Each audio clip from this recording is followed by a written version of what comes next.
வாசுதேவேந்திர யோகீந்திரம்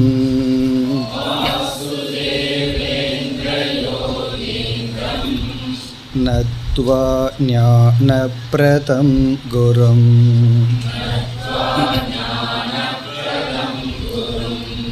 முமுக்ஷூணாம் ஹிதார்த்தாய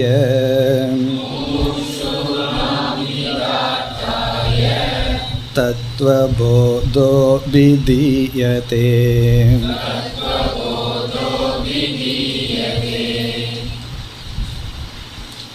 நித்யாநித்யவஸ்து விவேகக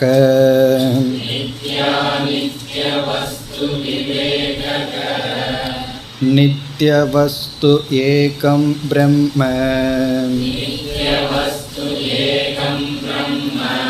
தத்வ்யதிரிக்தம் சர்வமநித்யம் அயமேவ நித்யாநித்யவஸ்து விவேகக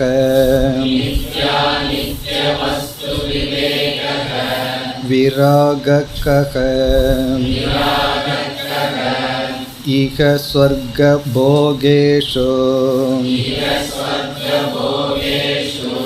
இச்சாராஹித்யம் சமாதி சாதன சம்பத்திகா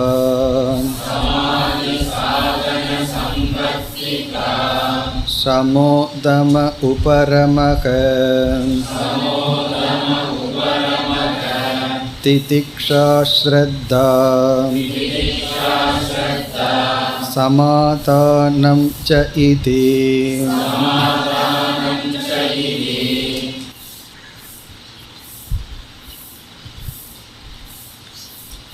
நான்கு தகுதிகளை இப்பொழுது வரிசையாக பார்த்து கொண்டிருக்கின்றோம். இங்கு குறிப்பிட்ட நான்கு தகுதிகளுடன் வேதாந்த விசாரத்தை மேற்கொண்டால் அந்த வேதாந்த விசாரம் ஞானம் என்கின்ற பலனை நமக்கு கொடுக்கும். ஞானத்தினுடைய பலன் மோக்ஷம். மோக்ஷம் என்பது மன நிறைவு. நிறைக்க முடியாத மனம் நிறைக்கப்படுவது என்பதுதான் மோக்ஷம்.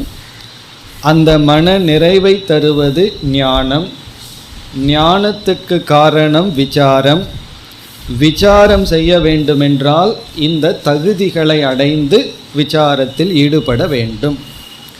அதில் விவேகம் வைராகியம் என்கின்ற இரண்டு தகுதிகளை பார்த்து முடித்துள்ளோம். விவேகம் என்பது எது நிலையானது எது நிலையற்றது என்கின்ற ஞானம். இங்கு நிலையானது எது என்றால் பிரம்ம என்று சொல்லப்பட்டுள்ளது. அந்த பிரம்மத்தை பற்றிய முழுமையான அறிவு நமக்கு அவசியமில்லை. எது தேவை என்றால் இந்த உலகம் நிலையற்றது, சாஸ்வதமானது அல்ல என்கின்ற ஞானம். பிறகு இரண்டாவது விராகக வைராகியம். எதில் வைராகியம்? இந்த உலகம் கொடுக்கின்ற போகங்களில் விருப்பமின்மை. இந்த வைராகியம் விவேகத்திலிருந்து வர வேண்டும் என்று நாம் பார்த்தோம். இந்த வைராகியத்துக்கு உபாயம் என்ன என்று சென்ற வகுப்பில் படிப்படியாக பார்த்தோம். மனதில் உள்ள பேராசைகளை துரத்தல், ஒரு பொருள் மீது அளவு கடந்து இருக்கின்ற பற்றை துரத்தல் வைராகியம் என்று பார்த்தோம். இப்போ காம தியாக வைராகியம்னு பார்த்தோம். இந்த ஆசையை எப்படி விடுதல் என்ற கேள்வி வரும் பொழுது சங்கல்ப தியாகம் என்று பார்த்தோம். எந்த ஒரு பொருள் மீதும் உடனடியாக ஆசை வந்து விடாது. அந்த பொருளை பற்றி நினைத்து நினைத்து தான் பொருள் மீது ஆசை வருகின்றது. இப்போ ஆசையை விட வேண்டுமென்றால் சங்கல்பத்தை, அந்த பொருளை பற்றி நினைப்பதை விட வேண்டும். சங்கல்பத்தை எப்படி விடுவது என்ற கேள்விக்கு நாம் பதில் பார்த்தோம். சோபனா அத்தியாச தியாகம்னு பார்த்தோம். ஒரு பொருள் கொடுக்கின்ற இன்ப அம்சத்தை மட்டும் நினைத்து பார்க்கின்றோம். அந்த அத்தியாசத்தை விட வேண்டும். அதை எப்படி விடுதல் என்றால் அஞ்ஞானம்தான் அதற்கு காரணம். அறியாமையை நீக்க வேண்டும். அறியாமையை நீக்க வேண்டும் என்றால் விவேகம் வர வேண்டும். இப்போ விவேகத்தின் துணை கொண்டு அத்தியாசத்தை நீக்கி சங்கல்பத்தை நீக்கி நாம் ஆசையை விட வேண்டும். அந்த விவேகம் 2 விதம் என்று பார்த்தோம். யதார்த்த தர்சனம், தோஷ தர்சனம். ஒரு பொருள் இருக்கின்ற குறையை அறிதல், ஒரு பொருளினுடைய தன்மையை அறிதல். இந்த அறிவு மட்டும் நமக்கு வைராகியத்தை கொடுப்பதில்லை. இந்த அறிவை நாம் மேலும் மேலும் சிந்திக்க வேண்டும். அதைத்தான் அணுதர்ஷனம் என்று பார்த்தோம். வைராகியம் வருவதற்கு நிலையாமையை நாம் அதிகமாக சிந்திக்க வேண்டும். வள்ளுவரும் நிலையாமை என்று ஒரு அதிகாரமே வைத்துள்ளார். எதற்கு என்றால் அதை படித்து நாம் சிந்திக்க. இப்போ இத்துடன் 2 தகுதிகளை பற்றிய விசாரம் முடிவடைகின்றது. பிறகு 3வது தகுதி சமாதி ஷட்க சம்பத்திகி என்று சொல்லப்படுவது. 3வது தகுதிகளுக்குள்ளேயே இங்கு 6 குணங்கள் வைக்கப்பட்டுள்ளது. அதைத்தான் நாம் சென்ற வகுப்பில் அறிமுகப்படுத்தினோம். சமாதி சாதன சம்பத்திகி கா. கா என்றால் என்ன? சமாதி ஆதீனா எக்ஸெட்ரா, சமம் முதலியவைகளில் துவங்கி சாதன சம்பத்தி, சாதனைகளாக இருக்கின்ற சம்பத்தி என்றால் வெல்த், பொருள், செல்வம். சமம் முதலியவைகளில் துவங்குகின்ற சாதனைகளான அந்த செல்வங்கள் என்ன? அதைத்தான் அடுத்த வரியில் வந்துள்ளது. சமக தமக உபரமக திதிக்ஷா ஸ்ரத்தா சமாதானம். இப்போ என்ன ஆகுது? இந்த 6ம் சேர்ந்து 3வது தகுதி ஆகின்றது. விவேகம், வைராகியம், சமம் முதலியன 6. பிறகு 4வது முமுட்சுத்துவம். இதில் சமக என்றால் மனக்கட்டுப்பாடு, தமக என்றால் இந்திரிய கட்டுப்பாடு, உபரமக என்றால் விலகி இருத்தல் அல்லது கடமையை செய்தல், திதிக்ஷா என்றால் சகிப்புத்தன்மை, ஸ்ரத்தா நம்பிக்கை, சமாதானம் மன ஒருமுகப்பாடு. இனி அடுத்தது என்ன? இந்த ஒவ்வொன்றை பற்றிய லட்சணம். இந்த 6னுடைய லட்சணம். இந்த 6ம் சேர்ந்து 3வது தகுதி. இப்பொழுது ஒவ்வொன்றாக நாம் பார்ப்போம். அடுத்ததாக சமத்தினுடைய லட்சணம். சமக்கக மனோ நிக்ரக.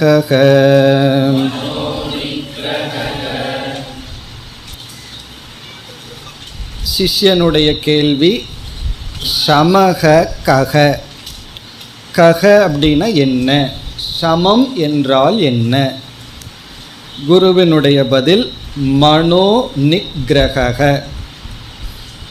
சமம் என்பதனுடைய பொருள் என்ன? அதற்கு பதில் மனோ நிக்ரக, மனசக நிக்ரக. மனோ மனசக என்றால் மனதினுடைய, மனோ நிக்ரகங்கிற இடத்துல மனகன மனதினுடைய, நிக்ரகம் என்றால் ஒழுக்கம், அடக்கம். நிக்ரகம்னா அடக்கம், ஒடுக்கம், ஒழுக்கம் அல்லது கட்டுப்பாடு. மனம் கட்டுப்பட்டிருத்தல், அதுதான் சமகங்கிற சொல்லினுடைய பொருள். சமம் என்றால் மனம் கட்டுப்பட்டு இருத்தல். இதுதான் இதனுடைய பொருள். நம்ம வழக்கம் போல இதனுடைய சற்று விளக்கம்.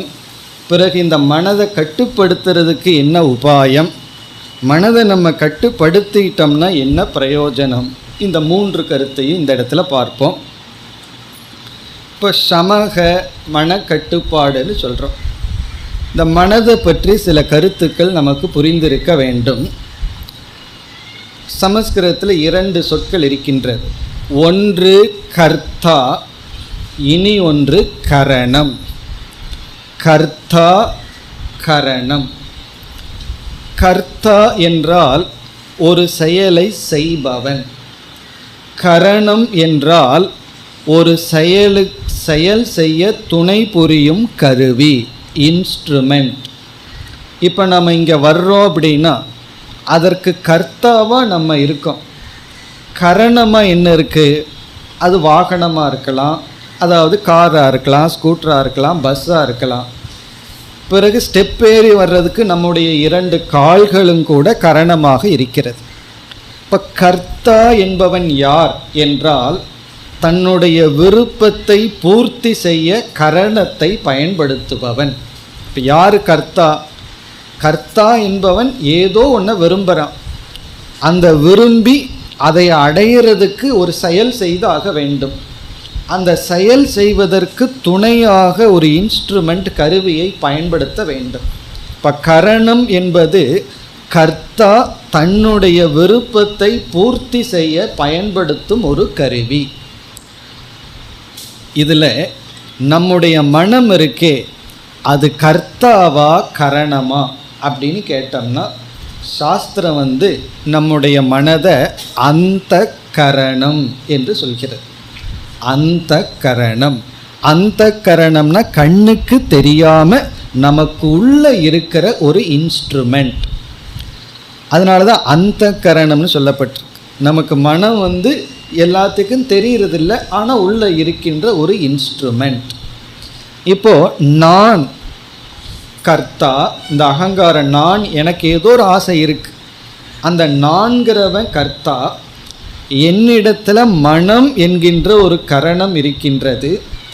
அதை வைத்து கொண்டு எனக்கு எது விருப்பமோ, எதை அடைய விரும்புகிறனோ அதை நான் அடைய வேண்டும். ஆனால் பல சமயங்களில் என்ன ஆகிவிடுகிறதுன்னு சொன்னால், இந்த மனம் இருக்கே, கரணம் இருக்கே, அது கர்த்தாவாங்கிற ரோலில் எடுத்துருது. இப்போ மைண்டு கர்த்தாவாக ஆகிடுதுன்னா என்ன ஆகும் அப்படின்னா, ஒரிஜினல் கர்த்தா ஒன்று நினைக்கிறார், இந்த மனம் கரணமாக இருக்கிறதுக்கு பதுவாக அதுவே கர்த்தாவாயிடுது, அதனுடைய இஷ்டத்துக்கு போக ஆரம்பிச்சிடுதுன்னு சொன்னால், உண்மையான கர்த்தா எதை அடையணுமோ அதை அடைய மாட்டார். இப்போ குதிரை வண்டியில் போயிட்டுருக்கிறோம்னு வச்சுக்கோமே, அந்த குதிரைகள் கரணம். அதை வண்டியை யார் செலுத்தி கொண்டிருக்கின்றாரோ அவர் கர்த்தா. அவர் தான் முடிவு பண்ணணும், இந்த குதிரையை நான் பயன்படுத்தி எங்கே போகணும்னு. திடீர்னு குதிரையாக ஒரு இடத்துக்கு போகணும்னு முடிவு பண்ணி போயிடுதுன்னு சொன்னால் அது என்ன ஆகும்னா, அந்த இடத்துல கரணம் கர்த்தாவாக மாறி விடுகிறது. அப்போ இருக்கிற கர்த்தா கர்த்தாவாக அங்கே இருப்பதில்லை. அதே போல் காரும் அப்படித்தான், நம்மளுடைய கண்ட்ரோலை மீறி போயிடுதுன்னு என்ன ஆகுதுன்னா, எனி வெஹிக்கிள் நம்மளுடைய கண்ட்ரோலை மீறி போகும்போது அது கரணமாக இருக்கிறது இல்லை, கர்த்தாவாக மாறி விடுகிறது.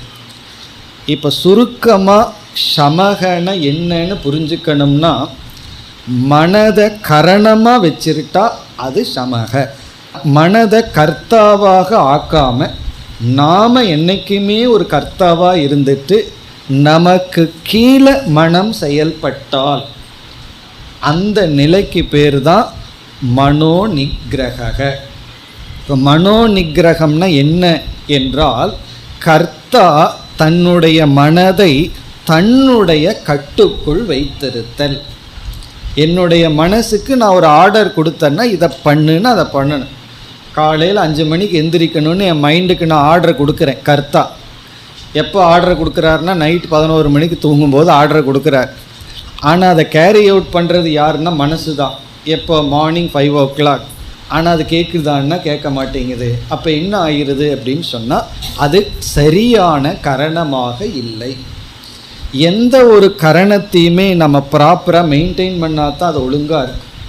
அது ஒரு பிளேட் ஆகட்டும், அல்லது ஊசி ஆகட்டும், அல்லது ஒரு பெரிய கார் ஆகட்டும், அது ஏரோப்ளைன் ஆகட்டும், இனி ஒரு இன்ஸ்ட்ருமெண்ட் இருந்ததுன்னா அந்த இன்ஸ்ட்ருமெண்ட்டுக்கு கொடுக்க வேண்டிய அக்கறை கொடுத்து அதை நம்ம ஒழுங்காக வச்சுருக்கணும். மெயின்டைன் பண்ணிகிட்டு இருந்தால் தான் அது சரியாக இருக்கும். நம்ம வெளியே இருக்கிற கரணங்களை எல்லாம் சரிப்படுத்தி வச்சுருக்கிறோம், அந்த கரணத்தை மட்டும் மறந்துடுறோம். அதை ட்ரெயின் பண்ணி அதை என்ன பண்ணுனா நமக்கு கரணமாக இருக்குமோ அதை செய்தாக வேண்டும். அது செய்து அதை ஒரு கரணமாக வச்சிட்டோம்னா அதற்கு பேர் தான் மனோ நிகிரக. இப்போ சமக அப்படின்னா என்ன அர்த்தம் அப்படின்னா, மனம் நம்முடைய கட்டுக்குள் இருத்தல். மனமானது நம்முடைய கட்டுப்பாட்டுக்குள் இருத்தல். நம்மைய மீறி மனம் போகாமல் இருத்தல். அப்படின்னா என்ன அர்த்தம்? மனம் ஒரு கரணமாக இருத்தல். இந்த நிக்கிரகம்ங்கிற வார்த்தையை தவறாக புரிந்து கொள்ளக்கூடாது. மனதை அடக்கி, மனதை ஒடுக்கி, மனதை இல்லாமல் பண்ணுறது அப்படியெல்லாம் அர்த்தம் அல்ல. மனதை பயன்படுத்த வேண்டும், கர்த்தாவுக்கு விருப்பமாக பயன்படுத்துகிற மாதிரி அதை நம்ம வைத்திருக்க வேண்டும். அதை வைத்திருக்கிறது எப்படி, என்ன உபாயத்தை பயன்படுத்தி மனதை கட்டுப்படுத்தலான்னு நம்ம பிறகு பார்க்க போகின்றோம். இப்போ மனோ நிகிரகம் அப்படிங்கிறதுக்கு மனதை ரொம்ப ஃபோர்ஸாக கட்டுப்படுத்தி மனதில் எந்த எண்ணமும் இல்லாமல் செய்வது அப்படியெல்லாம் பொருள் அல்ல. அதை ஒரு க்ளீன் இன்ஸ்ட்ருமெண்ட்டாக வச்சுக்கிறது தான் மனோ நிகிரக. இப்போ மனோ நிகிரகனா மனதை நமக்கு கரணமாக வச்சிருக்கிறதுன்னு பார்த்தோம். பிறகு அங்கே என்ன வச்சிருக்கிறது, எப்படி வைத்திருப்பது என்றால், மனதிற்கு 2 குணம் தேவைப்படுகின்றது. ஒன்று மனசுத்தி, தூய்மையான மனம். இந்த 2 இருந்தால் மனது நமக்கு ஒரு இன்ஸ்ட்ருமெண்ட், ஒரு கரணமாக இருக்கும். ஒன்று சுத்தி, தூய்மை, மன தூய்மை. தூய்மையான மனம் நமக்கு ஒரு நல்ல இன்ஸ்ட்ருமெண்ட்டாக இருக்கு. தூய்மை எங்கே இல்லையோ அப்பொழுது அது நம்மளுடைய சொன்னபடி கேட்காது, அதனுடைய இஷ்டத்துக்கு தான் அது இருக்கு. இரண்டாவது திருடம், உறுதியான மனம். ஒன்று தூய்மையான மனம், இனி ஒன்று உறுதியான மனம். உதாரணம் பார்த்தா இது நமக்கு புரிஞ்சிடும். இந்த 2ம் மனதிற்கு இருக்கிறதுக்கு பேர் தான் மனோ நிகிரக. மனக்கட்டுப்பாடு என்றால் மனதை தூய்மையாகவும் உறுதியாகவும் வைத்திருத்தல். இதனுடைய பொருள் என்ன? இப்போ தூய்மையாக வைத்திருத்தல் அப்படின்னா அதுக்கு ஒரு உதாரணம் சொன்னால் நல்லா புரிஞ்சிடும். பிளாக் போர்டு இருக்குது, சில சமயங்களில் துணியிலேயே போர்டு இருக்கும். இது பலகையில் நம்ம அடித்து வச்சுருக்கோம், துணியிலேயே போர்டு இருக்கும். அதில் கண்டதெல்லாம் எழுதி இருந்ததுன்னு வச்சுக்குவோமே, புதுசாக எதையுமே எழுத முடியாது. அதில் ஏதாவது எழுதணுன்னா முதல்ல என்ன செய்யணும்? அதில் ஒன்றும் இல்லாமல் துடைத்து தூய்மைப்படுத்த வேண்டும். அதுதான் தூய்மைன்னு அர்த்தம், அந்த போர்டை தூய்மைப்படுத்துவது. இரண்டாவது, நீங்கள் தூய்மைப்படுத்தியதற்கு பிறகு துணியினாலான அந்த போர்டை கையில் வச்சுட்டு எழுதி பாருங்கள், எழுத முடியாது. காரணம் என்ன? எழுத அது உள்ளே போயிட்டே இருக்கும். அப்போது ஒரு இடத்துல பொருத்தப்பட்டு இருக்க வேண்டும், நல்லா ஃபிக்ஸாக இருக்கணும். ஃபிக்ஸாக இருக்குது, ஆனால் ஏற்கனவே கண்டதெல்லாம் எழுதி வச்சுருக்குனாலும் எதையும் எழுத முடியாது. எப்படி துணியினாலான பலகையானது தூய்மையாகவும் இருக்கணும், பிறகு பொருத்தப்பட்டும் இருக்கணுமோ, அதே போல் நம்ம மனம் தூய்மையாகவும் இருக்கணும், உறுதியாகவும் இருக்க வேண்டும். இப்போ தூய்மையாக இருத்தல் என்றால் தெய்வீ சம்பத்துன்னு கீதையிலெல்லாம் நம்ம படிச்சிருக்கோம். அல்லது நற்குணங்கள், பொறாமப்படாமல் இருக்கிறது, கோபப்படாமல் இருக்கிறது, மற்றவர்களிடம் பகிர்ந்து கொள்ளுதல், இந்த மாதிரி நட்பண்புகள் எந்த மனதில் இருக்கோ அது தூய்மையான மனம். இந்த சாதன சதுஷ்டய சம்பத்தியில் எந்த இடத்துல தெய்வீ சம்பத் வருதுன்னு ஒரு பெரிய கேள்வி. பகவான் கீதையில் பல இடங்களை நட்பண்புகளை எல்லாம் பேசியிருக்கார்.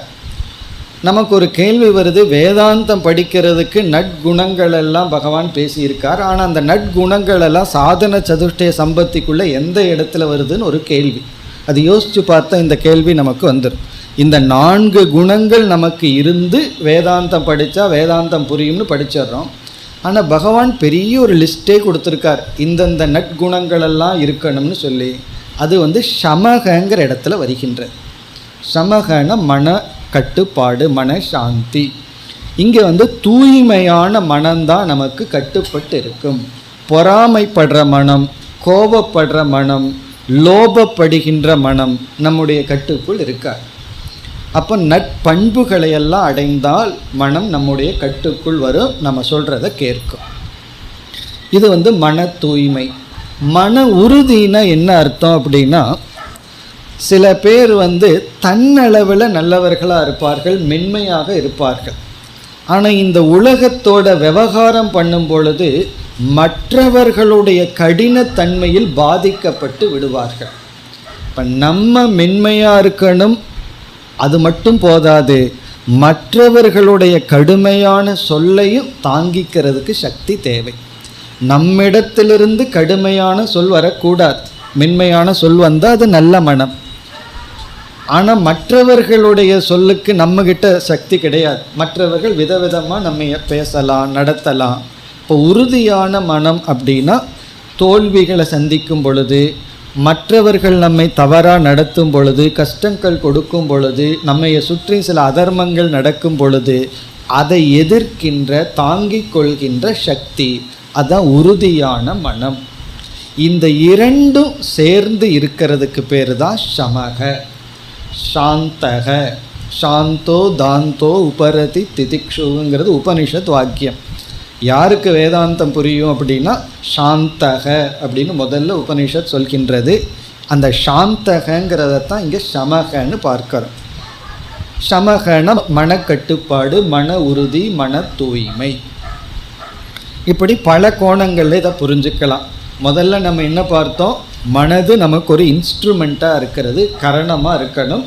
அதனுடைய வசத்தில் நம்ம இருக்கக்கூடாது, நம்முடைய வசத்தில் மனம் இருக்க வேண்டும். நம்ம சொல்கிறத அது கேட்கணும். நம்ம எவ்வளோ பேர்த்துக்கிட்ட கோவிச்சுக்கிறோம், குழந்தைகிட்ட, மற்றவங்ககிட்ட, ஆஃபீஸில் எல்லாம், நான் சொல்கிறத நீ கேட்குறது இல்லை, நான் சொல்கிறத நீ கேட்குறது இல்லைன்னு யோசித்து பார்த்துருக்குறோமா? எவ்வளவு தூரம் நம்ம சொல்கிறத நம்ம மனசு ஒழுங்காக கேட்டு வேலை செஞ்சுருக்கு, நம்ம மனசே நம்ம சொல்கிறத கேட்டு ஒழுங்காக வேலை செய்யலை. அப்போ நமக்கு என்ன ரைட் இருக்குது மற்றவங்க நம்ம சொல்கிறத கேட்கணும்னு சொல்லி? நம்ம சொல்கிறபடி நம்ம மனசை கேட்டு பழகிட்டோம்னா அதற்கு பிறகு போவோம் மற்றவங்க நம்ம சொன்னபடி கேட்குறாங்களா இல்லையாங்கிறது. அப்படி கரணமாக வச்சிருக்கிறது முதல் பொருளாக பார்த்தோம். இரண்டாவதாக மன தூய்மையும் மன உறுதியும் அப்படின்னு பார்த்தோம். இதுதான் மனோ நிகிரக. இனி அடுத்த விசாரம், இந்த மனதை எப்படி கட்டுப்படுத்துதல், உபாயம் என்ன? சம உபாயம். இந்த சமத்தை அடைகிறதுக்கு என்ன உபாயம், என்ன செய்தால் நம்முடைய மனம் நம்முடைய கட்டுக்குள் இருக்கும், நம்மளுடைய மனசுக்கு நம்ம ஒரு மாஸ்டராக இருக்கலாம். நமக்கு எல்லாத்துக்கும் ஒரு உற்சாகம் இருக்கும், அப்போ சுலபமாக செஞ்சு மனதை கட்டுப்படுத்திடலாமேன்னு சொல்லி அந்த உபாயத்தை பார்த்தா தெரியும் எவ்வளவு கஷ்டப்பட்டு இந்த உபாயத்தை பின்பற்றினா தான் இதை அடைய முடியும்னு. முதல் உபாயம் வைராக்கியம். முதல் உபாயம் வைராக்கியம். இதை பகவான் சொல்லியிருக்கின்றார், யோக சூத்திரத்தில் பதஞ்சலி சொல்லியிருக்கின்றார். அபியாச வைராக்கியாபியாம் தன் நிரோதக. இந்த மனதை நிரோதம் செய்ய, அடக்க, ஒடுக்க அல்லது ஒழுங்குபடுத்த உபாயம் பதஞ்சலி சொல்கிறார். பகவான் கீதையில் சொல்லியிருக்கின்றார் அபியாச வைராக்கியாபியாம். அபியாசத்தாலும் வைராக்கியத்தாலும். இப்போ வைராக்கியம் நமக்கு வர வர மனமானது அமைதியை அடையும், மனம் நமக்கு கட்டுப்பட்டு இருக்கும், நற்குணங்களுடன் இருக்கும்.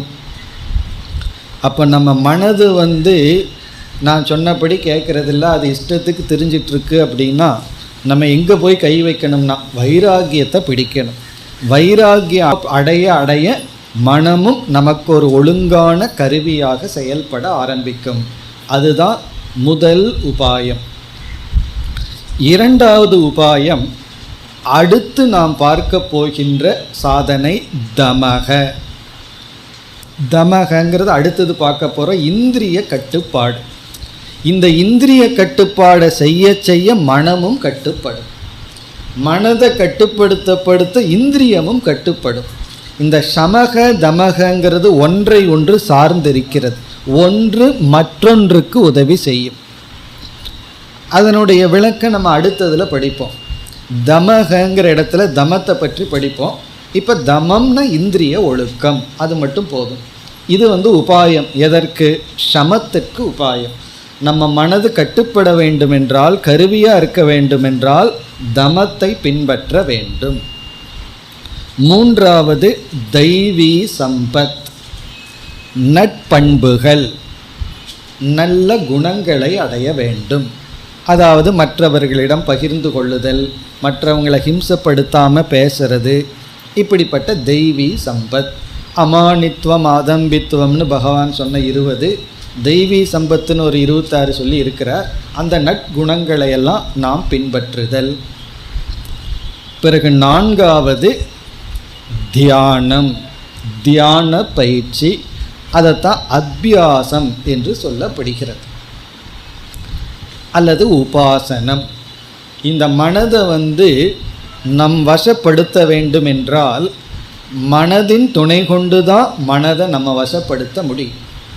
மற்றதை வசப்படுத்துறது மனதின் மூலமாக. மனதையே வசப்படுத்தணும்னா நம்ம வேறு இன்ஸ்ட்ருமெண்ட் எங்கே இருக்குன்னா நம்ம மனசு தான். அப்போ நம்ம மனசையே 2ஆக பிரிக்கணும். ஒன்று நம்மை விட்டு போகிற மனம், பிறகு அந்த நான் ஒருத்தன், அவன் என்ன செய்யணும், அந்த மனதை பிடிக்க வேண்டும். தியான பயிற்சி. உடல் ஆரோக்கியமாக இருக்கணும்னா உடல் பயிற்சி செய்கிறோம். பிறகு நல்ல ஆகாரத்தை கொடுக்குறோம், சக்தி உள்ள ஆகாரத்தை கொடுக்குறோம். அதே போல் மனம் ஆரோக்கியமாக இருக்கணும்னு சொன்னால் மனதிற்கு பயிற்சி கொடுத்தல், மனதை அமைதிப்படுத்தி பழகுதல். இது பிராக்டிஸில் வரும். இதைத்தான் பதஞ்சலி அபியாசம்னு சொல்லி இருக்கின்றார். அப்போ மனக்கட்டுப்பாடு அல்லது சமத்தை அடைய உபாயம் அபியாச வைராக்கியம். அபியாசம்னா தியான முறைகள், விதவிதமான தியானங்கள், ஜபம், பூஜை, பாராயணம் போன்ற தியானங்கள், குறிப்பாக ஜபம் முதலிய தியானங்கள். இதுதான் உபாயம். இப்போ இந்த உபாயத்தை நம்ம பின்பற்றி வைராக்கியத்தை பின்பற்றி வைராக்கியத்தை அடைஞ்சு தமம் இந்திரிய கட்டுப்பாடு நற்குணங்களையெல்லாம் அடையிறது. பிறகு தியானம் முதலிய பயிற்சிகள் இதெல்லாம் பண்ணோம்னா நம்முடைய மனம் நம்முடைய கட்டுக்குள் வரும். சில பேர்த்துக்கு சந்தேகம் வந்துடும், இதெல்லாம் பண்ணால் உண்மையாக வருமானே கேட்டிருப்பார்கள். பண்ணி பார்ப்போம், வரலின்னா அதுக்கப்புறம் பார்ப்போம். பண்ணினதுக்கு அப்புறம்தான் நமக்கு ரிசல்ட் தெரியும். இதுதான் உபாயம். இதை நம்ம முறையாக கொஞ்ச காலம் செய்தால் நமக்கு கிடைக்கும். இதில் ஒரு விசேஷம் என்னென்னா, மனிதனுடைய மனதில் எல்லாமே குயிக்காக ரிசல்ட் வரணும்னு ஒரு புத்தி இருக்குது. அதனால தான் எல்லாத்துலேயும் இன்ஸ்டன்ட்டுன்னு ஒன்று வந்தாச்சு. இன்ஸ்டண்ட்டாக பசிக்கும், இன்ஸ்டண்ட்டாக சாப்பிடணும், எல்லாம் அந்த குயிக்காக சமையலாகணும், குயிக்காக சாப்பிடணும் அப்படின்னு எல்லாம் வந்துருக்கு. காரணம் என்னென்னா, நம்ம புத்தி எல்லாமே குயிக்காக நடந்துடணும், பொறுக்கிறதுக்கு நேரம் இல்லை, வெயிட் பண்ணுறதுக்கு நேரம் இல்லை. ஆனால் இந்த மனோ நிகிரகம் மட்டும் இன்ஸ்டண்ட்டாக வராது. அப்படி வந்ததுன்னு வச்சுக்கோமே, இன்ஸ்டண்ட்டாக போயிடும். அப்படி அது மெதுவாக வரட்டும், மெதுவாக வந்தால் தான் அது நம்மை விட்டு போகாது. ஆகவே பொறுமை நமக்கு வேணும். அதையும் நம்ம பார்க்க போகிறோம். திதிக்ஷா, சகிப்புத்தன்மைன்னு அதையும் நம்ம பார்க்க போகிறோம். இப்போ பொறுமையுடன் முயற்சி செய்ய வேண்டும், மெதுவாக முயற்சி செய்ய வேண்டும். ஏன்னா தியானம்னு நம்ம ஆரம்பித்தோம், மனதை நம்ம அமைதிப்படுத்த ஆரம்பித்தோம்னா தான் மனதில் அமைதியின்மை அதிகமாக எந்திரிச்சிட்டு ஆடும். அது வரைக்கும் தெரியாது. அப்போ நம்ம கொஞ்சம் பொறுமையாக இருந்து மெதுவாகத்தான் இதை அடைய முடியும். இப்போ இத்துடன் சமகங்கிறது முடிகிறது. இப்போ இதில் கடைசி ஒரு கருத்து, இந்த சமத்தை பின்பற்றினா என்ன பலன்? அது ரொம்ப சுலபம், நம்ம ஏற்கனவே பார்த்துட்டோம். ஒன்று, ஒரு நல்ல கரணம் நமக்கு கிடைக்கும். அந்த கரணத்தை வச்சுட்டு தான் எல்லாம் பண்ண முடியும். இரண்டாவது சாந்தி. சமகங்கிற சொல்லிலேயே சாந்திங்கிறது இருக்குது, மன அமைதி. அடுத்த பிரயோஜனம், நம்ம வேதாந்த விசாரம் பண்ணி செய்கிற சாதனைக்கு நம்மக்கிட்ட முக்கியமான இன்ஸ்ட்ருமெண்ட்டே மைண்டு தான், மனசு தான். மனசு நல்லா இருந்தால் தான் விசாரம் நன்கு நடைபெறும், விசாரம் பண்ண முடியும். அல்லது 1 மணி நேரம் அமர்ந்து கேட்க முடியும், அல்லது 1 மணி நேரம் ஒரு கருத்தை குறித்து சிந்திக்க முடியும். ஒன்றை நம்ம சிந்திக்க ஆரம்பிக்கிறதுக்கு முன்னாடி வேறு ஒன்று வரும், அதை சிந்திக்க ஆரம்பிக்கிறதுக்கு முன்னாடி வேறொன்றுன்னு அப்படியே குரங்கு போல் தாவிட்டே போனோம்னா எந்த கருத்தை நம்ம ஆழ்ந்து சிந்தித்து அதனுடைய உண்மையை புரிஞ்சிக்க முடியும்? ஆகவே இந்த மன கட்டுப்பாடு இருந்தால் தான் ஒன்று மன அமைதி கிடைக்கும். வேதாந்தத்துக்கு ஒருத்தர் வர்றாங்களோ வரலையோ அது இரண்டாவது பிரச்சனை, அவங்க வராமையே இருக்கலாம், ஆனால் மன சாந்தி கிடைக்கும். நல் பண்புகள் இருந்து மனம் நம்ம கையில் இருந்தால் சந்தோஷமாக இருக்கும். இரண்டாவது சிரவண பௌஷ்கல்யம்னு சொல்வது, சிரவணம் நல்லா நடக்கும், வேதாந்த விசாரம் நன்கு செய்ய முடியும். இப்படி பல பிரயோஜனம் மனக்கட்டுப்பாட்டில் இருக்கின்றது. இனி நம்ம அடுத்ததுக்கு போவோம். இந்த 6ல் சமகங்கிறத பார்த்துட்டோம். அடுத்தது தமக, அதை இப்பொழுது பார்ப்போம்.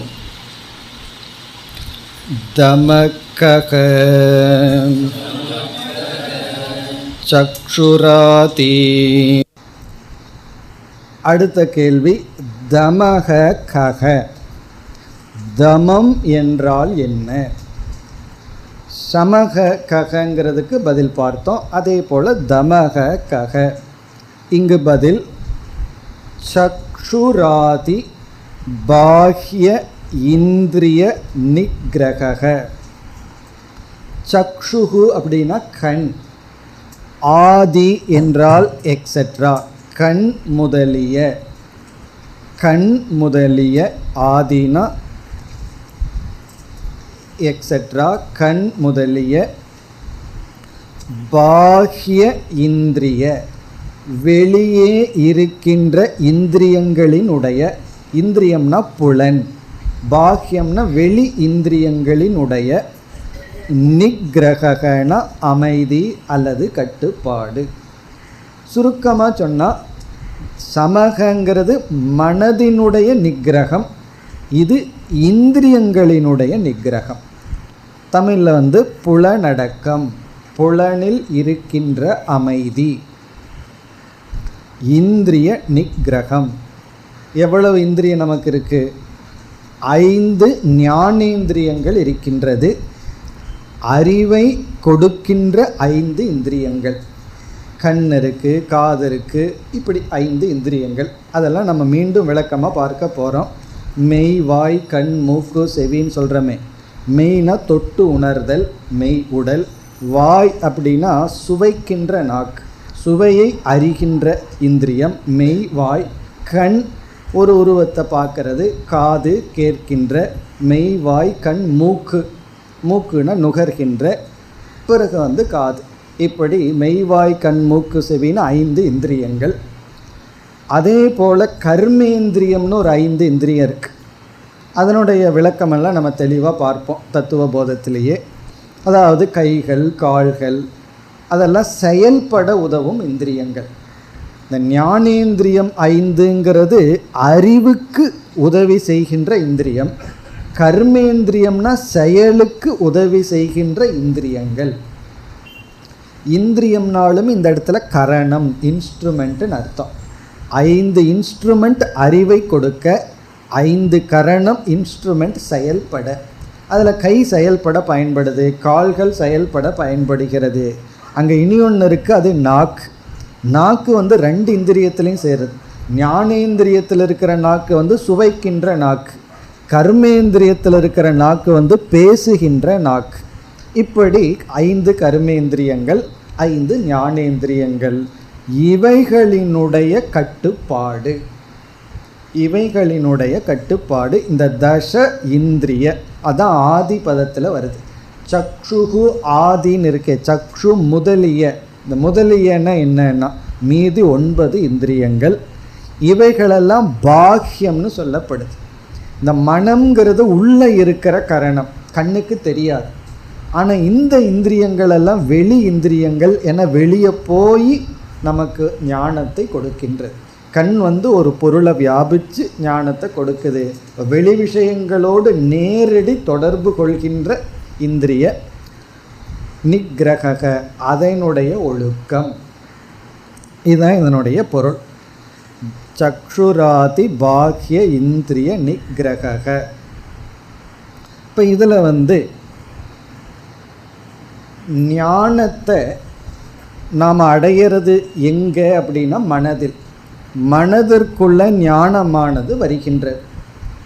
அந்த ஞானம் வருவதற்கு 5 இந்திரியங்கள் எப்படி இருக்கின்றதுன்னா வாயிலாக, துவாரமாக இருக்கின்றது. 5 இந்திரியங்கள் வழியாக மனதானது வெளியே சென்று வெளியிருக்கிற பொருளை பற்றிய அறிவை நமக்கு கொடுக்கின்றது. இப்போ நம்முடைய உடல் இருக்குது. இந்த உடலுக்கு உணவுக்கு நமக்கு எவ்வளவு வாயில் இருக்குது அப்படின்னா ஒரே ஒரு வாயில், நம்மளுடைய வாய் தான். வாய் வழியாகத்தான் நம்ம என்ன பண்ணுறோம், உடலுக்கு உணவை கொடுக்குறோம். இதெல்லாம் நார்மல் கண்டிஷனில். நான் ஹாஸ்பிட்டலில் இருக்கும்போது மூக்கு வழியாக சாப்பிட்டேன்னு சொல்லக்கூடாது. நார்மலாக உடம்புக்கு நம்ம உணவை கொடுக்கறது எப்படின்னா வாய் வழியாக கொடுக்குறோம், ஒரே ஒரு இன்ஸ்ட்ருமெண்ட் துவாரம் தான் இருக்குது. மனதிற்கு உணவை கொடுக்கறதுக்கு 5 துவாரம் இருக்குது. கண்ணு வழியாக மனதுக்கு சாப்பாடு போடுறோம், காது வழியாக சாப்பாடு போடுறோம், மூக்கு வழியாக சாப்பாடு போடுறோம்னு என்ன அர்த்தம், வாசனையை கொடுக்குறோம். அதே போல் தொட்டு, இவ்விதம் 5 இந்திரியங்கள் மனம் என்கின்ற உடலுக்கு உணவை கொடுக்கின்ற வாயில் துவாரம். இப்போ இந்த ஸ்தூல உடல் ஆரோக்கியமாக இருக்கணும்னா நம்ம என்ன செய்கிறோம், எந்த உணவை உடலுக்கு கொடுத்தா உடல் ஆரோக்கியமாக இருக்குமோ அதை கொடுக்குறோம். ஆரோக்கியம் இல்லாத உணவை கொஞ்ச நாள் சாப்பிட்டு இருந்தோம் அப்படின்னா உடல் பலகீனத்தை அடைஞ்சிடும்.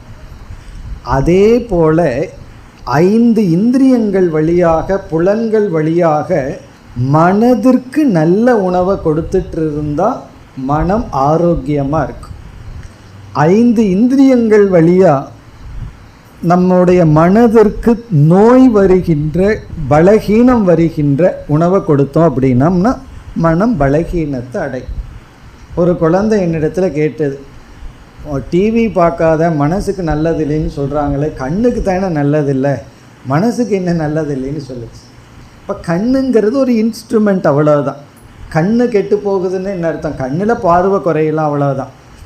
ஆனால் மனதுக்கு தான் அது பாதிப்பு. காரணம் என்னென்னா கண் வழியாக மனசுக்கு விஷயத்தை கொடுக்குறோம்.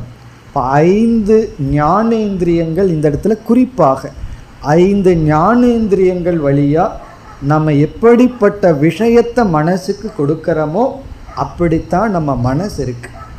இந்த உலகத்தில் எல்லாமே இருக்குது, சூப்பர் மார்க்கெட் போல் எல்லாமே இருக்குது. நம்ம எதை பொறுக்கி மனசுக்கு கொடுக்குறோமோ அதுதான் நமக்கு உலகம். இப்போ நம்ம மனது ஆரோக்கியமாக இருக்க வேண்டும் என்றால், சமத்துடன் இருக்க வேண்டும் என்றால், நம்ம சொல்லுவோமல்ல சமத்தாக இருக்கணும்னு சொல்கிறோமல்ல, அப்படி அது சமத்தாக இருக்கணும்னு சொன்னால் என்ன பண்ணணும்னா இந்த மனதிற்கு ஆரோக்கியமான உணவை கொடுக்க வேண்டும். அதற்கு பெயர் தான் தமக. இப்போ தமக அப்படின்னா என்ன, மனதிற்கு 5 இந்திரியங்கள் வழியாக நல்ல விஷயங்களை கொடுத்தல். எந்த விஷயத்தை கொடுத்தா மனம் மோகத்தை அடையுமோ, பொறாமை அடையுமோ, அல்லது லோபத்தை அடையுமோ அதை கொடுக்காம நல்ல விஷயங்களை கொடுத்தல், அதுதான் தமக. கேட்டுவே, இந்த இந்திரியங்கள் வழியாக மனசுக்கு நல்லதை கொடுப்பது. இப்போ மனது தேவையற்ற விஷயங்கள், மோக வசப்படுகின்ற விஷயங்களெல்லாம் போக விரும்புச்சின்னு சொன்னால் அந்த இடத்துல தடை போட்டு விடுது. இந்திரியத்தின் மூலமாக தானே மனசு வெளியே போகுது. அப்படி வெளியே போகாமல் பண்ணுறது தான் தமக. இப்போ தமகன்னு சொன்னால், இப்போ ஒரு பார்க்க விரும்புது அல்லது ஒரு தேவையில்லாத காசிப் அதை கேட்க விரும்புது மனசு. நம்மளுடைய வீட்டு பிரச்சனையும் எத்தனையோ இருக்குது, பக்கத்து வீட்டில் என்ன ஆச்சுன்னு போய் கேட்டு வருவோம், அப்படியே கொஞ்சம் நேரம் பொழுது ஓக்கிட்டு வருவோம்ட்டு மனசு சொல்லுது. உடனே என்ன பண்ணிடுறதுன்னா காதை அடைச்சிட்றது. ஆனால் ஏன்னா பகவான் காதை அடைக்காத மாதிரி பயன்படுத்தியிருக்காரு, ஏன்னா நல்ல விஷயம் போகட்டும்னு. ஆனால் என்ன ஆயிடுது, தேவையில்லாத விஷயம் காதுக்கு போகுதுன்னு வச்சுக்கோமே, அந்த இடத்துல அங்கே போகாமல் இருத்தல், காதை கொடுக்காமல் இருத்தல். அல்லது நம்ம முன்னாடியே தேவையற்ற விஷயங்களை பேசிகிட்டு இருந்தால் அந்த இடத்துலேருந்து போயிடுறது. காதுக்கு அமைதியை கொடுத்தல், கண்ணுக்கு அமைதியை கொடுத்தல், அதை விட ரொம்ப முக்கியம் வயசாக நாக்குக்கு அமைதியை கொடுத்தல். நாக்குக்கு அமைதியை கொடுத்தல்னா என்ன அர்த்தம்னா, வயதாக என்ன சொல்கிறார்கள், உங்களுடைய கர்மேந்திரியமெல்லாம் ரொம்ப பலகீனமாயிடுது, நீங்கள் ரொம்ப செயல்பட முடியாது. அப்போ என்ன ஆகும்னா அதிகமாக உங்களுக்கு உணவு வேண்டாம். அதிகமாக உணவை கொடுத்தா அது பாய்சனாக தான் உள்ளே இருக்குது, அது உடல் ஆரோக்கியமாக கன்வெர்ட் ஆகிறது இல்லை அப்படின்னு சொல்கிறார்கள். அப்போ நம்ம என்ன பண்ணணும், நாக்கை கட்டுப்படுத்தி வைக்கணும். அப்படி நாக்கை கட்டுப்படுத்துதல், பிறகு பார்வையை கட்டுப்படுத்துதல், காதை கட்டுப்படுத்துதல், இவ்விதம் எல்லா இந்திரியங்கள் வழியாகவும் நம்ம மனதிற்கு உதவி செய்தல். இதுக்கு பேர் தான் தமக. இப்போ இந்திரியத்தை நம்மளுடைய கட்டுப்பாட்டுக்குள் வைத்திருத்தல். நீங்கள் பார்த்துருப்பீங்க, இந்த ஒரு குரங்கு, 3 குரங்கு கண்ணை மூடிட்டு ஒரு குரங்கு இருக்கும், வாயை மூடிட்டு ஒன்று இருக்கும், காதை அடைச்சிட்டு இருக்கும். அது எதை குறிக்குதுன்னா தமகங்கிற சாதனையை குறிக்குது. தேவையற்றதை பார்க்க மாட்டேன், தேவையற்றதை கேட்க மாட்டேன்னு சொல்லி.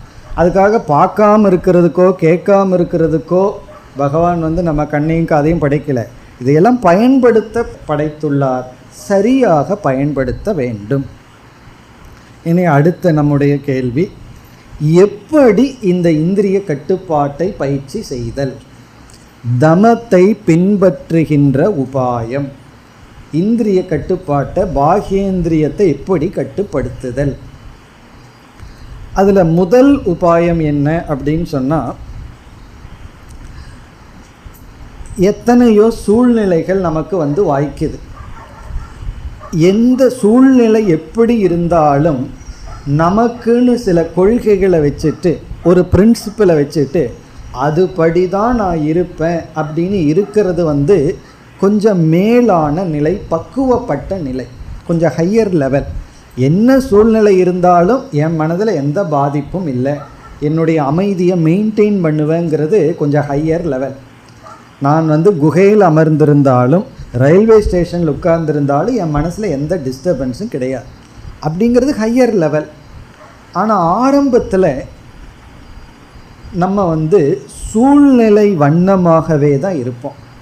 நம்ம எதை பேசுகிறோம், எதை சாப்பிட்றோம், இதை நம்ம நிர்ணயிக்கிறது இல்லை, சூழ்நிலை தான், வெளி சூழ்நிலை தான் நிர்ணயிக்குது. இப்போ உதாரணமாக நைட் சாப்பிட போகும் பொழுது கிச்சனுக்குள்ளே போகிறதுக்கு முன்னாடி நம்ம என்ன முடிவு பண்ணுறோம், இன்றைக்கி 2 இட்லி, அப்புறம் காதில் விழுகுது வடை வேறு பண்ணியிருக்காங்கன்னு சொல்லி ஒரே ஒரு வடை அப்படின்ட்டு உள்ளே போகிறோம். எப்பொழுதுனா கிச்சனுக்குள்ளே போகிறதுக்கு முன்னாடி அந்த வடையினுடைய வாசனை, அதை தொட்டுக்கிறதுக்கு விடுற சாம்பாரினுடைய மகிமை, இதை பார்த்த உடனே 7 வடையை முடிச்சுட்டு வெளியே வர்றோம். இப்போது அந்த சூழ்நிலை போன உடனே நம்ம சக்தியை நம்ம இழந்துடுறோம். காரணம் என்னென்னா, அவ்வளோதான் நமக்கு சக்தி இருக்குது.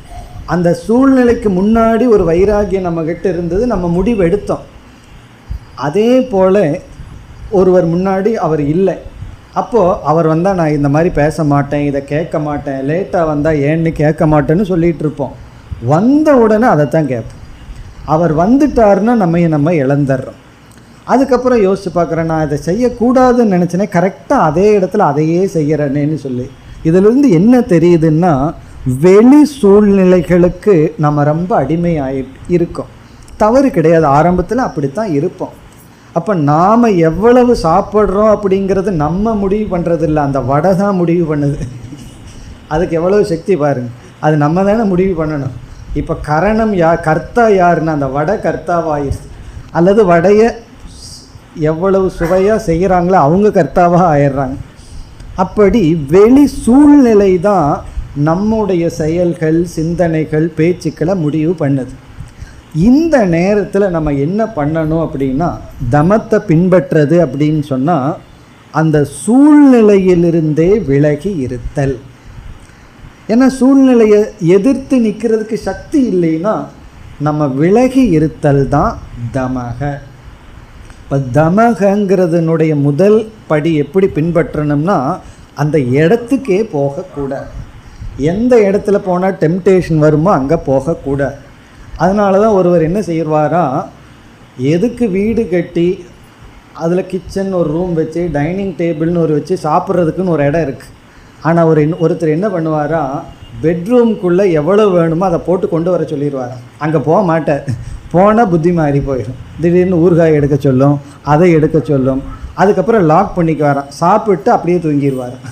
காரணம் என்ன, தன்னுடைய வீட்டுக்குள்ளேயே ஒரு இடத்துலேருந்து இனி ஒரு இடத்துக்கு போனால் அவர் ஆள் மாறுகிறார். அந்த சக்தி நமக்கு இல்லை. அப்போ நாமளேயே ஒரு கட்டுப்பாட்டை வச்சுட்டு, எந்த சூழ்நிலைகளுக்குள்ளே போனால் அந்த சூழ்நிலை வண்ணமாக நான் பாதிக்கப்படுவனோ அந்த சூழ்நிலைக்குள் செல்லாமல் இருத்தல். அந்த என்ன சூழ்நிலை எதிர்க்கிறதுக்கு சக்தி இல்லை, அதுதான் தமக. இப்போ தமகன்னு சொன்னால் அந்த சூழ்நிலைக்குள்ளே போகாமல் இருத்தல். இப்போ 4 பேர் நம்ம வீட்டுக்குள்ளே போகும்போது நம்ம நண்பர்கள் 4 பேர் ஊர் நாயம் பேசிகிட்டு இருக்காங்கன்னா, இல்லை நான் அங்கே போய் நின்றுட்டு நான் பேச மாட்டேன், பேசாமல் இருப்பனால சொல்லக்கூடாது, பேசாமல் ஓடி போயிடணும், அந்த இடத்துலையே இருக்கக்கூடாது. அப்படி கொஞ்ச நாள் இருத்தல், அதுதான் முதல் உபாயம். நம்ம பயந்துட்டு போகிறதாக இருக்கும், இருந்துட்டு போகட்டுமே, கொஞ்ச நாள் பயந்துட்டே இருப்போம், தவறு கிடையாது. கொஞ்சம் பலம் வர்ற வரைக்கும் கொஞ்சம் பயந்துட்டு விலகி இருத்தல், விலகுதல். இது முதல் உபாயம். இரண்டாவது உபாயம் இது சம்பந்தமானது தான், துஸ்ஸங்க நிவர்த்தி. ஃபஸ்ட்டு சூழ்நிலை, ஜடமான சூழ்நிலையிலிருந்து விலகி இருத்தல். பிறகு துஸ்ஸங்கம் அப்படின்னு சொன்னால் சில நல்ல பண்புகளையெல்லாம் நம்ம அடைய விரும்புவோம், அந்த பண்புகள் இல்லாதவர்களிடமிருந்து விலகி இருத்தல். ஏன்னா அந்த பண்புகள் இல்லாதவர்களிடத்தில் போனோம் அப்படின்னா கொஞ்ச நாள் நம்ம அவங்களுக்கு நல்லது கொடுக்கறதுக்கு பொதுவாக அவங்ககிட்ட இருக்கிறத நம்ம எடுத்துக்குவோம். ஒருவர் அப்படித்தான் சொன்னார், ஒருவருக்கு மது அருந்துகிற பழக்கம் ரொம்ப இருக்குது. இனி ஒரு நண்பர் அந்த பழக்கத்தை விட்டுட்டார். இவர் சொன்னார், மது அருந்துறவர், கொஞ்ச நாள் உங்களோட இருந்தேன்னா நானும் விட்டுருவேன்னு. அவர் சொன்னார், இல்லை கொஞ்ச நாள் இருந்தால் நானும் உங்களோட சேர்ந்துருவேன்னு சொன்னார். ஏன்னா நான் இப்போ தான் விட்டுருக்கேன், கொஞ்ச நாள் நீங்கள் என்னோடத்துல இருக்க வேண்டாம், நான் நல்லா உறுதியானதுக்கப்புறம் நீங்கள் வாங்க, அதுக்கப்புறம் நீங்கள் விடுவீங்க, இல்லை அப்படின்னா நீங்கள் என்னுடைய வாயில் விட்டுருவீங்கன்னு சொன்னார். காரணம் என்ன, இப்போ தான் விட்டுருக்கோம், சக்தி அவ்வளவு இல்லை. அவர் உன்னிடத்தில் இருந்தால் உன்னுடைய குணம் எனக்கு வந்துருன்னு பார்த்து கடைசியில் இவர் குணம் அவருக்கு போயிடும். அப்போ துஸ்ஸங்கத்திலிருந்து விலகி இருத்தல், அப்பொழுது தான் நமக்கு சக்தி கிடைக்கும். பிறகு சத்சங்கத்தை நாடி செல்லுதல். நம்ம வைராகியத்தை அடையணும்னா நம்மையை விட கொஞ்சம் அதிகமாக வைராகியம் யாருக்கு இருக்கோ அவரோடு சேர்ந்திருந்தோம் அப்படின்னா நமக்கு வைராகியம் அதிகரிக்கும். அப்படித்தான் நம்ம என்ன செய்ய வேண்டும், இந்த தமத்தை பின்பற்ற வேண்டும். இனி மூன்றாவது உபாயம், சில விரதங்களை எடுத்து கொள்ளுதல், விரதமாக பின்பற்றுதல். இப்போ உணவை கட்டுப்பாடோடு இருக்கணும் அப்படின்னு சொன்னால் நம்ம சாதாரணமாக என்ன சொல்லுவோம், சரி நான் அளவாக சாப்பிட்ருக்கிறேன் அப்படின்னா அதெல்லாம் முடியாது. இன்றைக்கி சாப்பிடவே மாட்டேன்னு ஒரு விரதம் எடுத்துடணும், அப்பொழுது தான் சாப்பிடாமல் இருக்க முடியும்.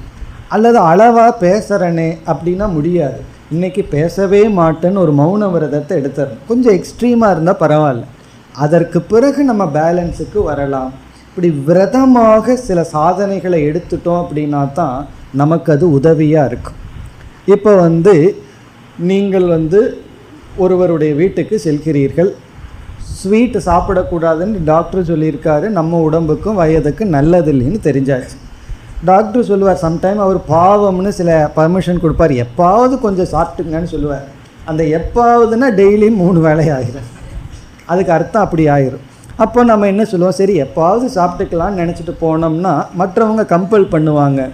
சப்போஸ் விரதம்னு சொல்லிட்டீங்கன்னு வச்சுக்கோமே, நான் ஸ்வீட் சாப்பிட்றதில்லைன்னு ஒரு விரதமாக இருக்கிறேன்னா மற்றவர்களும் பேச மாட்டார்கள். அவருடைய விரதத்தை நம்ம ஏன் பாதிப்புக்குள் உண்டாக்கணும்னு சொல்லி அவர்களே நமக்கு உதவி செய்வார்கள். சில சமயம் என்ன ஆயிரும் தெரியுமோ, விரதம்னு சொல்லிட்டு நமக்கே ஆசை வந்துடும், சொல்லிட்டோமேனு நம்ம பேசாமல் இருப்போம். அதனால் சிலதெல்லாம் டிக்ளேர் பண்ணிடணும். அப்போ என்ன ஆகும்னா, மற்றவங்க கேட்டுருவாங்களே நீ என்னமோ பெருசாக விரதம் இருக்கிறேன்னு சொல்லிட்டு இப்போ சாப்பிட்ருக்கிறேன்னு, அப்போ அவங்களுக்கு தெரியாமல் சாப்பிட வேண்டியது வரும். அப்போ இது என்ன ஆகுதுன்னா நமக்கே நம்ம போட்டுக்கிற ஒரு வேலி. அப்படி இந்த உணவு விஷயத்தில் மற்ற விஷயத்தில் சில விரதங்களை நம்ம எடுத்துட்டோம் அப்படின்னா அது நமக்கே நம்ம போட்டுக்கிற ஒரு வேலி, அது நமக்கு உதவியாக இருக்கும். இதெல்லாம் ஒரு டிப்ஸ் மாதிரி உங்களுக்கு கொடுக்குற, மீதியெல்லாம் நீங்களே முடிவு பண்ணிக்கணும், என்ன பண்ணுனா தமத்தை பின்பற்ற முடியும். இப்படி அவரவர்கள் சிந்தித்து உபாயத்தை தேடிக்கொள்ள வேண்டும். இனி அடுத்த கருத்து, இந்திரிய கட்டுப்பாட்டை நாம் மேற்கொண்டால் என்ன பலன், பிரயோஜனம் என்ன, தமத்தை பின்பற்றினா என்ன பலன். முதல் பலன் சமக, அது நம்ம ஏற்கனவே பார்த்தோம். அதாவது இந்திரியத்தை நம்ம ஒழுக்கமாக வச்சுருந்தா மனம் அமைதியாக இருக்கும். இந்த மனசு 2 விதத்தில் அமைதியின்மையை அடையும். மைண்டு டிஸ்டர்ப் ஆகிறதுக்கு 2 ரீசன் தான், 2 விதம் தான். கேட்குறதுக்கு சந்தோஷமாக இருக்குது, 2 தானே சீக்கிரமாக பார்த்துடலாமேன்னு தோணும். ஒன்று இந்திரியங்களை பயன்படுத்தி வெளி விஷயத்தோடு சம்பந்தம் வைக்கும் பொழுது, கண்டிப்பாக காலையில் எழுந்திருக்கிறோம், யாரையுமே பார்க்கல, யாருடனும் எந்த டிரான்சாக்ஷனும் வைக்கல, மனசு அமைதியாக இருக்கும். பிறகு அந்த பால்காரனில் ஆரம்பிச்சிடும், என்ன டிரான்சாக்ஷன் ஆரம்பிச்சதுன்னு சொன்னால் ரகளைகள் வரும், சங்கடங்கள் எல்லாம் வரும். அப்படி மற்றவர்களோடு தொடர்பு கொள்ளும் பொழுது மனசு டிஸ்டர்ப் ஆகும். மற்றவங்களோட பேச்சை கேட்கும் பொழுது, நம்ம பேசும் பொழுது, விவகாரம் பண்ணும் பொழுது, அதை தமகங்கிற சாதனையில் நம்ம நிவர்த்தி பண்ணணும்.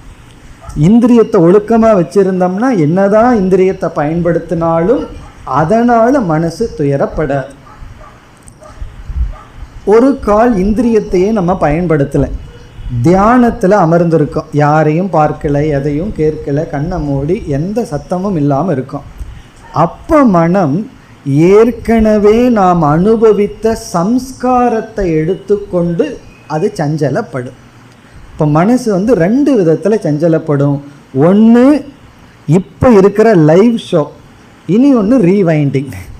ரீவைண்டிங் என்ன, பழைய அனுபவங்களை எடுத்துட்டு அது தேவையில்லாத டிஸ்டர்பன்ஸ். அப்படி ரெண்டு ஷோ பார்க்குறமல்ல, சிலதெல்லாம் டெலிவிஷனில் லைவாக காமிப்பான், நடந்து கொண்டு இருக்கிறத பார்ப்போம். சிலது ஏற்கனவே ஃபோட்டோ எடுத்ததை, அதாவது வீடியோ பண்ணினதை போட்டு காட்டுவார்கள். அப்படி இந்த மனசு ரெண்டு வேலை பண்ணும், ரெண்டு நேரத்தில் துயரப்படும். ஒன்று டிரான்சாக்ஷன் பண்ணும்போது டிஸ்டர்ப் ஆகும், அதை தமத்தில் நம்ம சரி கட்ட வேண்டும். பிறகு சமகங்கிற தியானங்கிற சாதனையில் தேவையில்லாத நேரத்தில் தேவையில்லாத விஷயத்தை சிந்திக்காமல் இருந்து பழக வேண்டும். நம்ம ஒன்றா பார்த்துட்ருக்கிற விஷயம், கேட்குற விஷயத்தில் துயரப்படுவோம், அல்லது கேட்ட விஷயத்தில் துயரப்படுவோம். நேற்று அப்படி அவன் சொன்னான், நேற்று இந்த மாதிரி அவன் நடந்துட்டான், நேற்றுனா பரவாயில்ல, 30 வருஷத்துக்கு முன்னாடி இப்படி ஒரு சொன்னான்னு சொல்லுவோம். அப்படி பழைய விஷயங்களை எடுத்துட்டு நம்ம மனசை சஞ்சலப்படுத்தி கொள்ளுதல், அதை சமத்தில் பார்க்கணும். இப்போ இருக்கிற லைவ் ஷோவிலிருந்து எப்படி நம்ம காப்பாற்றிக்கிறதுனா அது தமக. அப்போ தமம் சமத்துக்கு உதவி செய்யும், மன அமைதிக்கு உதவும். அடுத்தது இரண்டாவது பலன் இந்திரிய சக்திகி. இந்திரிய சக்திகி அதாவது ஒரு இந்திரியத்தை அதிகமாக பயன்படுத்த குறிப்பாக போகத்துக்காக அதிக பயன்படுத்த அந்த இந்திரியம் அதனுடைய சக்தியை இழந்து விடுகின்றது. அது கண்ணாகட்டும், காதாகட்டும், மூக்காகட்டும், நாக்காகட்டும், ஒரு இந்திரியத்தை நம்ம அதிகமாக பயன்படுத்தினால், சில பேர் ரொம்ப நடந்துகிட்டே இருப்பார்கள், நின்று கொண்டே இருப்பார்கள், அவங்களுடைய ஜாப் அப்படி இருக்கும். அதுக்கப்புறம் பார்த்தோம்னா எந்த இடத்துல பாடி வெயிட் ஆகிருக்கோ அந்த போன் தேஞ்சிருக்கும், அந்த இடத்துல கஷ்டம் வரும். அப்படி இந்திரியத்தை அதிகமாக எவ்வளவு பயன்படுத்தணுமோ அதற்கு மேலே பயன்படுத்திகிட்டு இருந்தோம்னா, குறிப்பாக போகத்திற்கு அதிகமாக பயன்படுத்தினால் இந்திரியம் அதனுடைய வலுவை இழந்து விடும். எவ்வளவு நாள் அது சர்வ் பண்ணணுமோ அவ்வளவு நாள் அது சர்வ் பண்ண, இடையிலேயே அது போயிடும். அதுக்கப்புறம் வருத்தப்படுவோம். இந்திரியம் எப்போ தேவையோ அப்போ அது இல்லாமல் போகும். ரொம்ப வருஷத்துக்கு முன்னாடி ஒரு வயதான ஒருவர், ஒரு 50-55 வயசு தான் அவருக்கு இருக்கு. அவர் மனதை உணர்ந்து சொன்னார். அவருக்கு காது முழுமையாக கேட்கின்ற சக்தியை இழந்து விட்டார். என்னிடத்துல சொல்லும் பொழுது, இப்போ வேதாந்தம் கேட்கணும்னு ஆசை ரொம்ப வந்திருக்கு, ஆனால் எனக்கு காது இல்லை அப்படின்னு வருத்தப்பட்டு சொல்லிகிட்டு இருந்தார். அப்படி சொல்லும்போது சொன்னார், நீங்கள் சொல்லி நான் கேட்கணும்னு ஆசைப்பட்டுட்டு இருக்கும்போது நான் பேசிகிட்டு இருக்கேன், நீங்கள் கேட்டுட்ருக்கீங்க. ஏன்னா நான் ஒன்றும் பேச முடியாது, தலையை தான் ஆட்ட முடியும், பேசினாலும் அங்கே கேட்க முடியாதவர்னால. அப்போது ஒரு இந்திரியத்தை இழக்கும் பொழுது தான் அதனுடைய தேவை, அது தேவையான காலத்தில் அதனுடைய தேவை மகிமை நமக்கு புரிவதில்லை. அதை அதிகமாக பயன்படுத்தி ஏதோ ஒரு காரணத்தில் அதிகமாக பயன்படுத்துகிறோமோ ஏதோ ஒரு காரணத்தில் இழக்கும் பொழுது அதனுடைய வேல்யூ நமக்கு தெரியும். உண்மையிலேயே இன்டெலிஜென்ட் லைஃப்னு என்ன தெரியுமோ, ஒன்றை இழக்கிறதுக்கு முன்னாடி அதனுடைய வேல்யூவை புரிஞ்சுக்கிறது தான் புத்திசாலித்தனமான வாழ்க்கை. எல்லாத்தையும் இழந்ததுக்கப்புறம் கெட்ட பின்பு ஞானிங்கிறது நல்லா இல்லை. கெடுறதுக்கு முன்னாடியே ஞானியானால் தான் நல்லது. எல்லாம் போனதுக்கப்புறம் என்ன ஞானியா, என்ன பிரயோஜனம்? இருக்கும் பொழுதே, இந்திரியங்கள் அதனுடைய சக்தி இருக்கும் பொழுதே நம்ம அதனுடைய பெருமையை உணர்ந்தால் அதை நன்கு நம்ம பயன்படுத்துவோம். ஆகவே இங்கே தமத்தினுடைய பிரயோஜனம் இந்திரிய சக்தி. அந்த சக்தி இருக்கும், பிறகு அதை நல்ல வழிக்கு நம்ம பயன்படுத்துவோம். மூன்றாவது பிரயோஜனம் ஷரீர ஆரோக்கியம். அதுவும் ரொம்ப முக்கியம். இந்த உடலினுடைய ஆரோக்கியமும் நம்முடைய இந்திரிய கட்டுப்பாட்டில் தான் இருக்குது. இந்திரிய கட்டுப்பாடு இருந்தால் உடல் ஆரோக்கியமாக இருக்கும். அதிகமாக போகத்தில் நம்ம மூழ்கி இருக்க மாட்டோம். சிலருடைய வாழ்க்கையெல்லாம் நம்ம கவனிக்கலாம். கவனித்து பார்த்தா நமக்கு தெரியும், பொருள் இருக்குது, பணம் இருக்குங்கிறதுக்கு ரொம்ப அதிகமாக எப்பொழுது பார்த்தாலும் என்டர்டெயின்மெண்ட், இன்பம் அப்படின்னு சொல்லி, அதாவது கார்ட்ஸு, அதுக்கப்புறம் ஆல்கஹால் இப்படியெல்லாம் போயிட்டாங்கன்னு சொன்னால் எவ்வளவு காலம்தான் அந்த உடம்பு தாங்கும்? பிறகு சிறு வயதிலேயே 25, 30, 35லேயே எல்லா ஆரோக்கியத்தையும் இழந்து விடுவார்கள். இப்போ எல்லா நோயும் நமக்கு வந்துவிடும்.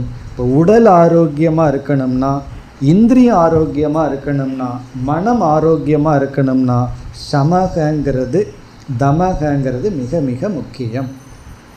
இப்போ இத்துடன் தமகங்கிற விசாரம் முடிவடைகிறது. அடுத்தது உபரமக. அதை நாம் அடுத்த வகுப்பில் பார்ப்போம். ஓம் பூர்ணமத பூர்ணமிதம் பூர்ணாத் பூர்ணமுதச்யதே பூர்ணஸ்ய பூர்ணமாதாய பூர்ணமேவாவசிஷ்யதே.